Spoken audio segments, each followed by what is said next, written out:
the origin story, maybe the human side, but also the Mhm. technical side of Ethereum. Sure. So I joined the Bitcoin community in 2011, and I started by just writing. I first wrote for this sort of online thing called Bitcoin Weekly. Then I started writing for Bitcoin Magazine. Um, and Sorry to interrupt. You have this Sure. funny kind of story, true or not, is that you were disillusioned by the downsides of centralized control from your experience with WoW, World of Warcraft. Is this true, or you're just being witty? I mean, the event is true. The fact that that's the reason I do decentralization is witty. Maybe just a small tangent. Have you always had a skepticism of centralized control? Is that To sort some of degree, yeah. has that feeling evolved over time, or has that just always been a core feeling that decentralized control is the future of human society? And it's definitely been something that felt very attractive to me ever since I could have learned that such a thing is It's possible. possible, even Yeah. technically. So great. So you joined the Bitcoin community in 2011. You said you began writing. Mhm. So what's next? Started writing, moved from high school to university, halfway in between that, and spent a year in university. Then at the end of that year, I dropped out to do Bitcoin things full time. And this was a combination of continuing to write Bitcoin Magazine, but also increasingly work on software projects. And I traveled around the world for about 6 months and just going to different Bitcoin communities. Like I went to first to New Hampshire, then Spain, other European places, Israel, and then San Francisco. And along the way, I've met a lot of other people that are working on different Bitcoin projects. And when I was in Israel, there were some kind of very smart teams there that were working on ideas that people were starting to kind of call Bitcoin 2.0. So one of these was colored coins, which is basically saying that, hey, let's not just use the blockchain for Bitcoin, but let's also kind of issue other kinds of assets on it. And then there was a protocol called Mastercoin that supported issuing assets, but also supported many other things, like financial contracts, like domain name registration, and a lot of different things together.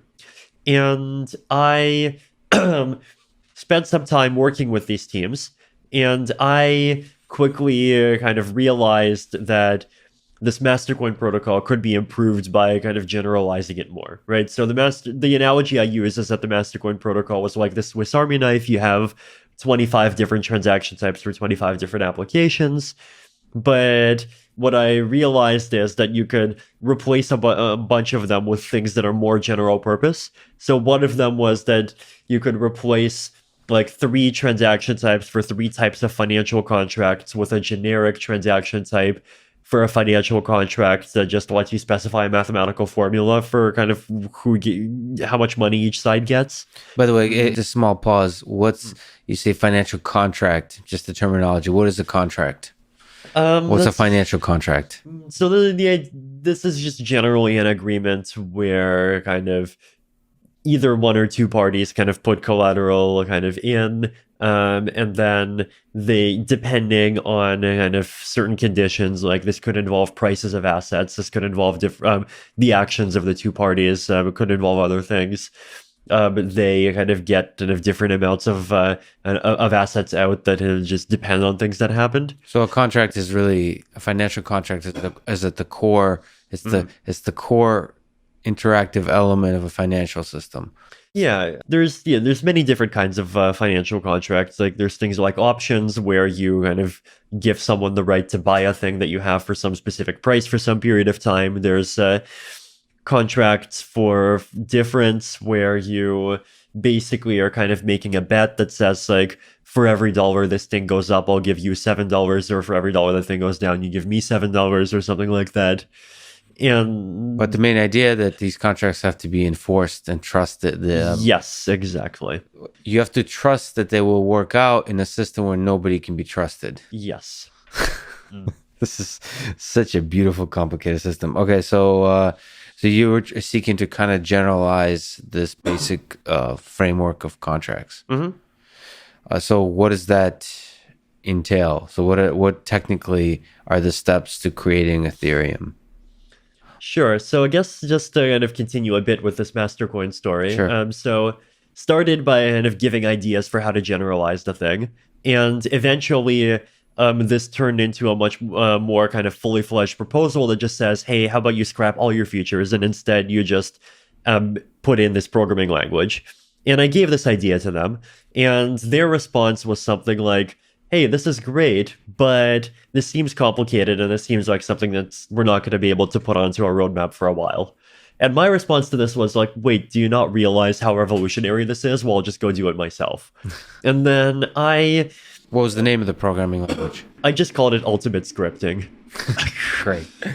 So then I kind of went through a couple more rounds of iteration, and then the idea for Ethereum itself started to form.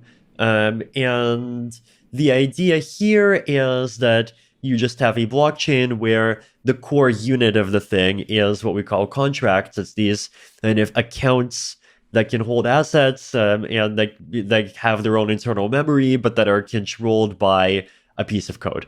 And so if I send some ether to a contract, the only thing that can determine where that kind of ether, the currency inside Ethereum, kind of goes after that, is the code of that contract itself. And so basically kind of sending assets to computer programs becomes this kind of paradigm for creating these kind of self-executing agreements. Self-executing. It's so cool that code is sort of part of this contract. So that's what's meant by smart contracts. Yeah. So how hard was it to build this kind of thing? Harder than expected. Originally I actually thought that this would be a thing that I would kind of casually work on for a couple of months, publish, and then go back to university. Then I released it, and a bunch of people, or I released the white paper. The white paper, the idea is there. Yeah. The idea, the white paper. A whole bunch of people came in offering to help. A huge number of people kind of expressed interest. And this was something I was totally not expecting. And then I kind of realized that this would be something that's kind of much bigger than I had ever thought that it would be. And then we started on this kind of much longer development slog of making something that kind of lives up to this kind of much higher level of expectations. What are some of the... Is it fundamentally like software engineering challenges? It was. Is there social? Okay, so there's... And social. So what are the biggest interesting challenges that you've learned about human civilization and in software engineering through this process? So I guess one of the challenges for me is that like I'm one of the kind of apparently unusual geeks who was kind of never treated with anything but kindness in school. Yes. And so when I got into crypto, I kind of expected everyone would just kind of be the same, kind of altruistic and nice in that same way. But the kind of the algorithm that I used for finding co-founders for this thing was not very good. It was kind of literally what computer scientists call the greedy algorithm. It's kind of the first 15 people who replied back offering to help kind of are the co-founders. Oh, you mean like literally the people that will form to be the founders, co-founders of the community. The algorithm. I like how you call it the algorithm. Yeah. And so what happened was that these like especially as the project got really big, like there started to be a lot of this kind of infighting, and there were a lot of like I wanted the thing to be a nonprofit and some of them wanted to be a for-profit, and then there started to be people who were just kind of totally unable to work with each other. There were people that were kind of trying to get an advantage for themselves in a lot of different ways, and this just about 6 months later led to this big governance crisis. And then we kind of reshuffled leadership a bit. And then the project kept on going. Then 9 months later, there was another governance crisis. And then there was a third governance crisis. And so... Is there a way to, if you're looking at the human side of things, is there a way to optimize this aspect of the cryptocurrency world? It seems that there is... From my perspective, there's a lot of different characters and personalities and egos. And like you said, I don't know if, I also like to think that most of the people in the world are well intentioned, but the way those intentions are realized may perhaps come off as Yeah. as negative. Like what is there a hopeful message here about creating a governance structure for cryptocurrency that where everyone gets along? And after about 4 rounds of reshuffling, I think we've actually come up with something that seems to be pretty stable and happy. I think, I mean, I definitely do think that most people are well intentioned. I just think that like one of the reasons why I like decentralization is just because there's like this thing about power where power attracts people with egos, and so that just allows a very small percentage of people to just ruin so many things. You think ego has a use? Like, is ego always bad? It seems like It sometimes does. Within the Ethereum research team, I feel like we've found also kind of a lot of very good people that are just kind of primarily just interested in things for the technology, and things seem to just generally be going quite well. Yeah, when the focus and the passion is in the tech. So that's the human side of things. But the technology side, like what have you learned? What have been the biggest challenges of bringing Ethereum to life on the technology side? So I think first of all, just there's like the first law of software development, which is that when someone gives you a timetable, switch the unit of time to the next largest unit of time and add one. Yes. And like we basically fell victim to that.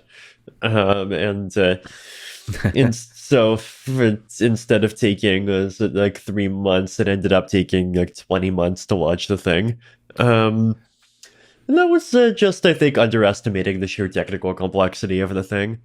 There were research challenges, like, so for example, one of the things that we've been saying from the start that we would do, one is a switch from a proof of work to a proof of stake, where proof of stake is this alternative consensus mechanism where instead of having to waste a lot of computing power on solving these mathematical puzzles that don't mean anything, you kind of prove that you have access to coins inside of the system, and this and it gives you some level of participation in the consensus.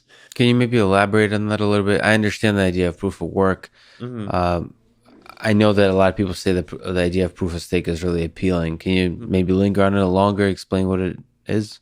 Sure. So basically the idea is like, if I kind of lock up 100 coins, then I turn that into a kind of quote virtual miner. And the system itself kind of automatically and randomly assigns that in a virtual miner the right to create blocks at particular intervals.